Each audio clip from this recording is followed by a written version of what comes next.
Hello everyone, this is Anisha Sharma and the topic of this video is clubbing of income. So, when a person's income is taxed on another person, it is known as clubbing of income. For example, an income of a minor is taxed on its guardian. So, that would be an example of clubbing of income.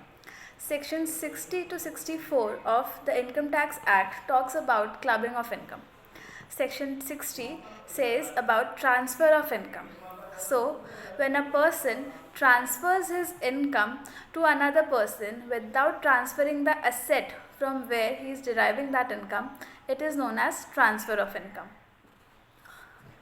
Three conditions needs to be fulfilled during this transfer.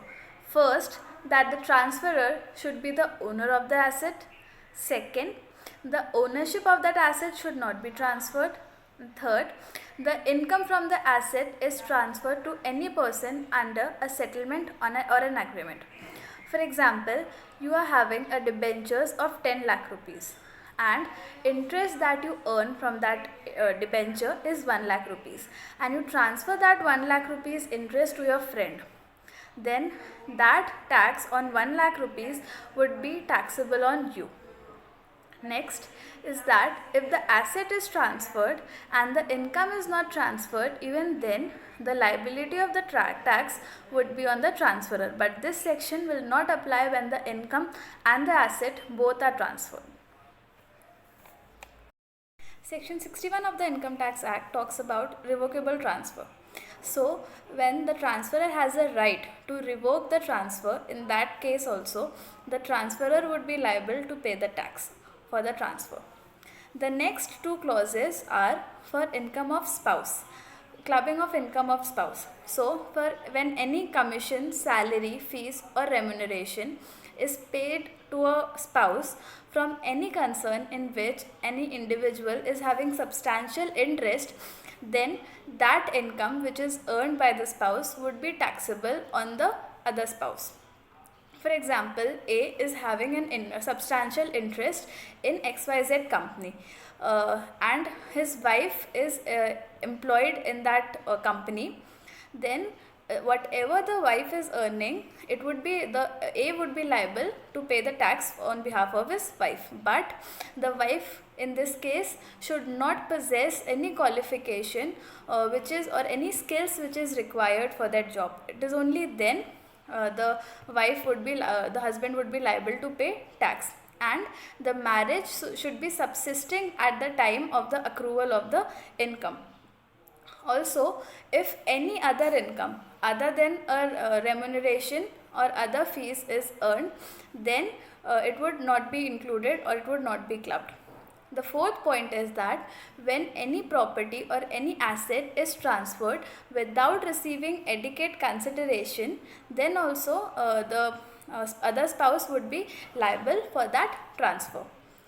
Next point is that if the asset is transferred to son's wife without taking adequate consideration, then the person or who is the transferor would be liable for the transfer or the income tax that is to be paid.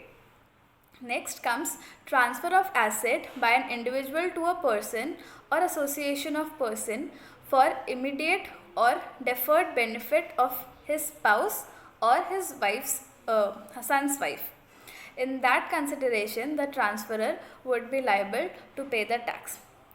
But the condition is in this is also that the consideration that he is getting should be inadequate consideration. The next provision relates to income of minor child. Here, child includes stepchild, adopted child and married minor daughter. So, in case the marriage is subsisting, the parent who is having a greater income would be liable for the tax. If the marriage is not subsisting, that parent who maintains the minor child would be liable for the tax. And here the parent who once starts paying the tax will continue paying the tax unless and until the assisting officer is satisfied that the burden should shift. Now, the clubbing of income here is not applicable for income of a minor child who is suffering from any disability specified under section 80U. And second, income on account of manual work that is done by the minor child. Third, income on account of any activity involving application of skills, talent, or specialized knowledge, then that income would not be included in the parent's income. The parent would not be liable to pay tax. The last point is income of Hindu undivided family from property converted by individual into Hindu undivided property. In that, income is clubbed in the hand of individual and not in Hindu undivided family's part. Thank you.